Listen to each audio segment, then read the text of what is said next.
好多朋友家里有葛粉或者说是藕粉，但是不知道怎么做来吃。今天我就用葛粉来分享2款简单的吃法。先准备2小勺，如果碗比较小呢，1勺就够了，可以加少许白糖调味。然后再来1勺半的凉白开，把葛粉化开。凉白开一定不要多，太多的话呢不容易烫熟。刚开始化开的时候呢，这面上会有点黑色的小点点，这个是葛油来的，多搅动一下，它就能够完全融化了。把葛粉完全搅融了之后呢，就可以冲入开水。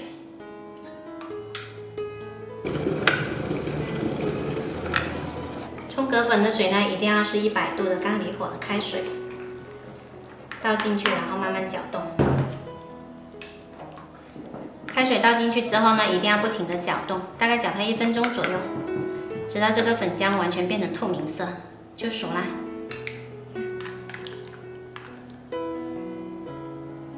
超 Q 的。烫熟了之后呢，就可以直接吃啦，也可以再加一些坚果。喜欢甜的朋友呢，可以再加一点点蜂蜜。搅匀就可以开吃喽。这样吃呢，味道特别棒 ，Q 滑滑的。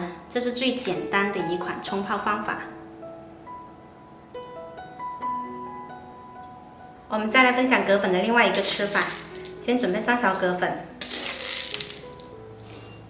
用150毫升清水调开，多搅一会儿，搅到葛粉完全化开，先放一旁备用。接着再来准备一个锅，倒入3碗清水。我这个碗呢是300毫升的。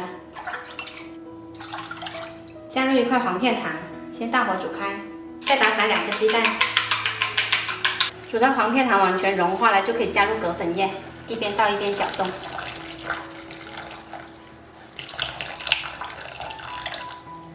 全程调中小火哈。再次煮开，这个葛粉就熟啦，看看已经成透明状了。把我们的鸡蛋液加进来，一边加一边搅动，这个时候要改小火。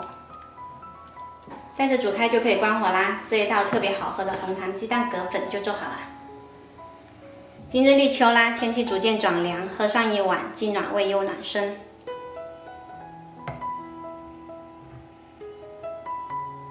2种做法都各有风味，喜欢的朋友可以收藏起来试一下。